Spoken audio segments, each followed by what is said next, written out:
if you go to our villages, they are still the same as they were in the 18th century. So there isn't much going on. There's no mechanization of farming. So we have missed that, and I guess we are, I don't know, sitting to wait for something else to happen. But we have missed the industrial evolution that changed the whole of the Western world, the East, Japan, countries like that, that made Toyota. And to make that industrial evolution happen for you, you also have to have a lot of money. So if we miss the financial revolution that came with industrial evolution, there's still a lot of poverty. And then information technology came. Now the computer science. And so companies grew. They are so big, huge today. You can even do video conferencing on technologies like WhatsApp. So let's say that has done quite a bit of work. Now we have the fourth revolution, which is the revolution of money. Now what information technology did was to give us freedom of information. If you guys were around when we were around here in the 1990s and earlier, there was only one broadcasting station called Kenya Broadcasting Corporation, and they only broadcasted stuff about our president. Yeah? We wouldn't even be here to talk about these things. Then there was only one telephone company, and there are about 4,000 telephone lines in the whole country. So if you wanted to talk to somebody, you had to run home and go and tell them what you want. Now you can see in a space of about 20 years, massive information revolution and information being distributed all over the world. There was only one company that was helping you to communicate with other people called Kenya Posta. This institution here used to be run by Kenya Posta, the post office. They were very huge. Where are they now? Nowhere to be seen. Because instead of sending WhatsApp, you used to go to the poster and buy a stamp and put it on the mail, and then they run it for you to the next person in the country. So that is called a trusted third party. So when WhatsApp came, you don't need the trusted third party to take messages for you to Meru or to Isiolo or to Kipsigis. No, you just fish your phone and send messages to whoever you want, even if this person lives on another continent. Not yet. Planet. Yeah, almost. So, and there's no extra charges. Imagine having that freedom with money. That we have the freedom of money the way we have the freedom of information. That you can exchange and trade with anyone in the world without having to go to the bank, to the central bank to get some cash, who's got foreign exchange, without any of that. That is what digital currency has done. Let me tell you, with digital currency now, you are able to participate in foreign exchange trading in your pocket, in your phone, just like you're an expert in foreign exchange. So foreign exchange has come down to everyone. So here's the homework. You have to do a lot of studies because the computer science for creating blockchain is the most advanced computer science there is in the world.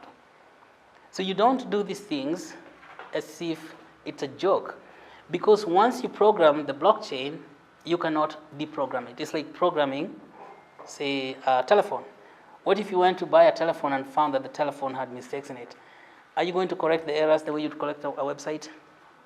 Apana. So you cannot, this is saying that when programming the blockchain, you have to take it as seriously as hardware programming. The way you program the brakes of a Toyota, the way you program the steering mechanism of a car. So that's how serious the blockchain is. And so this calls for us here to take these things very seriously, because now we have to dive very, very deep in the knowledge if you're going to get in the front of this information technology revolution, which is the fourth one. And of course, the good thing about it, it comes with money. So I don't want to go to a lot of details. We can speak here the whole night, but I want us to, first of all, understand that the first way to participate in this is knowing how to trade, because this puts foreign exchange in your pocket.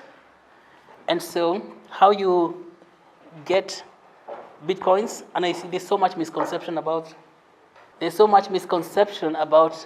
Bitcoin, and there's a lot of people who are also misleading others in the country, in the market, and we would like to set that story straight about how the cryptocurrencies work, so that you don't have people coming to sell to you stuff that is on the side. And because of lack of awareness, a lot of people are made to buy things, gadgets, or to buy into programs that are not the actual currencies. Okay? So to get into buying currencies or trading with the currencies, the first thing you do is to create a currency wallet. A currency wallet is not outside your phone. It's right here on the phone and on a smartphone. So, and so if you find someone selling you a gadget out there, like some people sell Bitcoin gadgets for 70,000 shillings, you know that person is pulling your leg. It's just a simple application you download into your phone, just like a WhatsApp application. Once you have that application, then you can implement all types of you can buy all types of digital currencies you want. We have some wallets that are multi-coins. They can hold Bitcoin and they can hold Ethereum, so they can hold different varieties of coins. There are some that are very, very specific. So depending on what you are interested in trading, you can look for specific type of coins. For example, to get Ubricoin, you can create a wallet that has got ERC20, that's an Ethereum that can hold ethers, yeah, from Ethereum blockchain. And then you can use that to get Ubricoins. And that's what probably would be instructive to help you understand how to do that. So that, and we create this training program, we can create this training program even for the community here, so you know exactly how to deal with cryptos. Yes. So let's say that I stopped because I'm sure you have quite a number of questions. Then we can plan probably a practical session where our team can come here, or maybe tonight briefly, and show you how to deal with cryptos when they are already made. And then, of course, your homework is to study more on the blockchain technology to make sure you fully understand it. I think understanding blockchain for the people in your generation is like understanding English. The way you know English now, you know English to speak to do your exams. I can tell you surely, if you don't understand the blockchain, it is equivalent to going to the university, you can't speak English. The first thing they put you in an English class until you learn it. Now this fourth industrial revolution, it calls for global competition. The competition is fierce. And it is not just, say, us competing with each other here. It is a competition that is worldwide. Right? So let me stop there. I'm sure there's lots of questions. Mm-hmm. Yes. Two questions. Mm-hmm. One, very good question. How do you maintain the value, or how does the value, probably that will depend on supply and demand, and the value of the, in this case, it's Ubricoin, right? Yes. And then two, you talked about our local market. Yes. Now, unfortunately, we have scrupulous people. Unscrupulous. Yes. Who now, for example, like vegetables. Yes. Right? We know for let's say you use vegetables, sweet bananas. Yes, yes. You've seen what people do to ripen them, quicken the ripening process. Yes, yes. Using, what is it? Yes. To ripen them very fast. They inject chemicals. Yes. Yeah, yeah. Don't use in indoor rooms. Formaldehyde. Formaldehyde. Yes. So to fasten the. See now that's why I think many of us are very reluctant to go local. Even there's some time back where like let's say Karibambia, there's so many industries there. The bottled water, even Coke was a big thing of that. So now, how do you now safeguard the local market from such unscrupulous deals? Thank you, that's a great question. And that has, we have destroyed ourselves.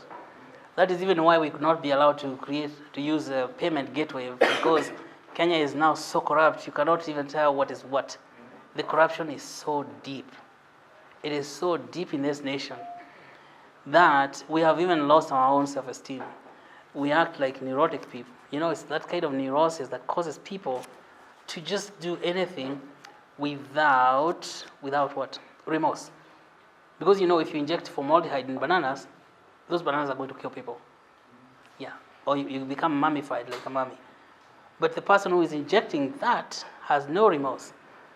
That is a sociopathy. It's, for people studying psychiatry. It's a mental illness of sorts, which is like criminal mindedness. A criminal person can, like people who become serial killers. They are sociopathic.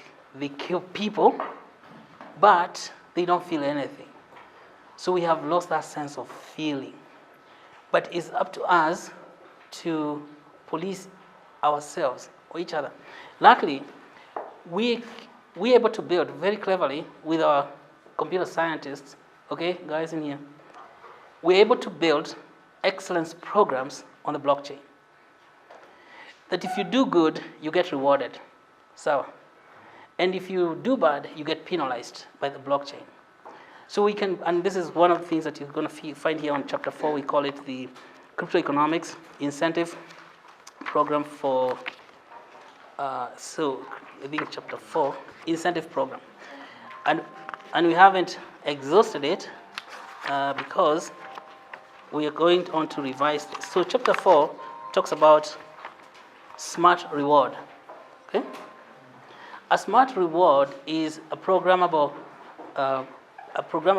something that you put when somebody does. If I buy bananas from you, and those bananas happen to be very nice and delicious, I give you points.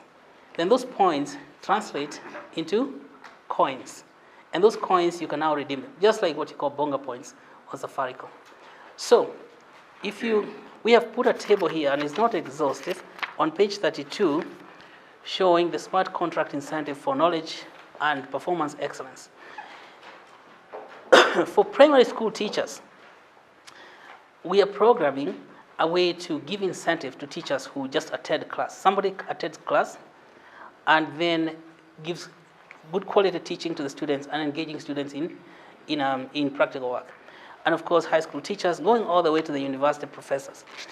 That if a teacher shows up, then that teacher is paid by the blockchain.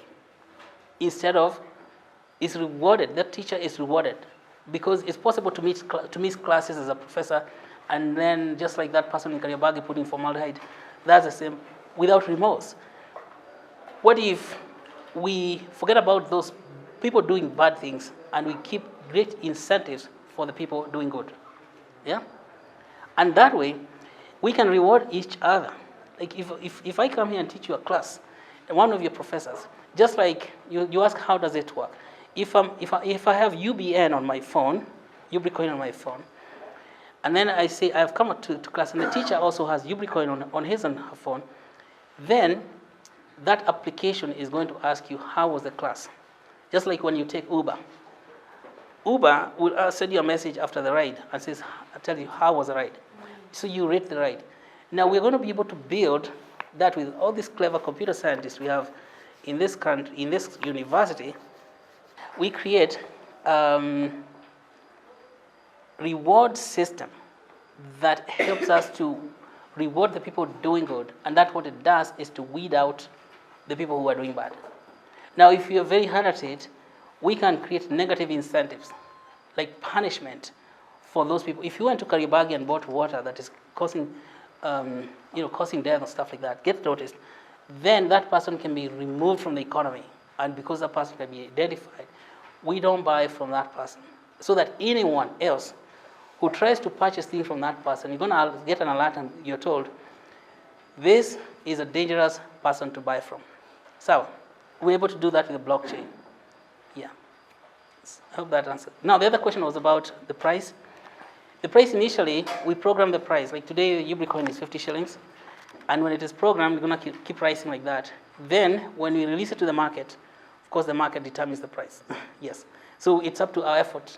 If we do, of course, generally, markets for cryptos, always, they go up in general. You find the long-term trajectory is upward. But you might find some people trying to manipulate market. They buy a lot, they drop them, drops a bit, but then rises up again. So, but I know that the rate of growth of the market for cryptos is very rapid compared to any other currency that was ever proposed. Yeah. So we have created very, very beautiful incentive programs for universities.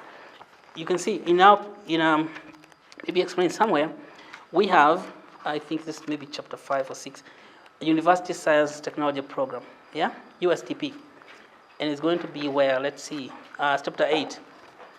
What this means is that we have set aside 2 billion Ubricoins for universities,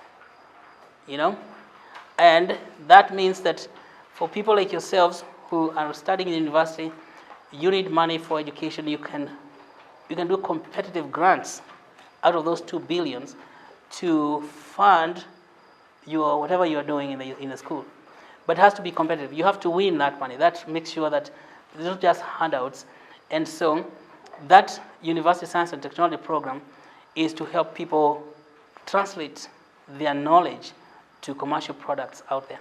So the proposals we'll be looking for are proposals for translation of knowledge. If you say you're in engineering department, you have made something there that's a prototype, you want to commercialize that thing, but there's no one coming to help you, then there are UBNs for you.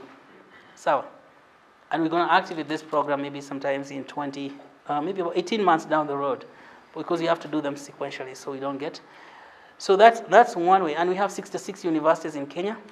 Every university student is eligible for that, whether you're in a bachelor's degree, even a PhD. The goal is to set aside those UBLs to help people translate their knowledge into commercial products that people can use to solve problems of everyday life. So that's about partnerships. Then, of course, churches, which faith-based organizations. That's where a lot of our people are. I want to support faith-based organizations in terms of community support, community development, and becoming the basis for education for local people about how to put their things, even on Sokojanja, on the online marketplace. So we have a lot of interest in that area. There are some people who are coming in asking us for partnership. Some like financial organizations, I'm not sure, because financial organizations are there on their way out, like the post office. They may have to give their university to. I know, isn't it? So. My question is, how can you avoid it being used for bad purposes? Well, those are tough questions because of security. There are always bad people in this planet. They are bad people. And it's a big struggle. Because just like you have those people in Kariobangi making bad stuff, we usually could remove all the bad people. And they come. So what I can tell you, now we are on Ethereum. The Ethereum community is very big. Much bigger because Ethereum came and so creating distributed applications. So they have managed to build a community very fast. And Ethereum is open source. There's a lot of people, about 2 million people working on solving problems on Ethereum. And we hope that when we tap on so many brains, then if some guys try to seize it, then you can have a quick response, much faster than Bitcoin. Because Bitcoin had limited participation from the community. So what the genius of the Ethereum guys was to create community engagement program and build it. And so that's another thing. Because Ethereum is very interested in developing that blockchain all over the world, they would be very excited if we invited them here. Tell them, Ethereum Development Community. There is an Ethereum Foundation, Ethereum Development Community. And I think you being Rotarians, we can work together and figure out how we can get Ethereum Development Community to come and support the blockchain development in this country. It's not complicated if you apply as a university. So, yeah, and as Rotarians. Because Rotary is also very, very powerful. Okay, let's do this because with these security issues, particularly if they are targeted into the African continent, they can decimate all of us. And that's why I'm saying we take knowledge very, very seriously. It's extremely competitive. It's global. There's something else I want to say. We have a competition going on. Right now, if you read this book and then understand it well, you can also call us and ask questions. You can make a video selfie of yourself. This being a multimedia university, that would be a problem, people making videos and then posting them on YouTube. And you get 1,000 views you get 1,000 Ubricoins. Yeah, it's an airdrop. That's equal to 50,000 shillings. You get 2,500 Ubricoins, and so on until 10,000 Ubricoins, and you get 10,000 Ubricoins for 10,000 views, and we call that Kappa Kumi Challenge, KK Challenge, led by none other than the Kappa Kumi Challenge team.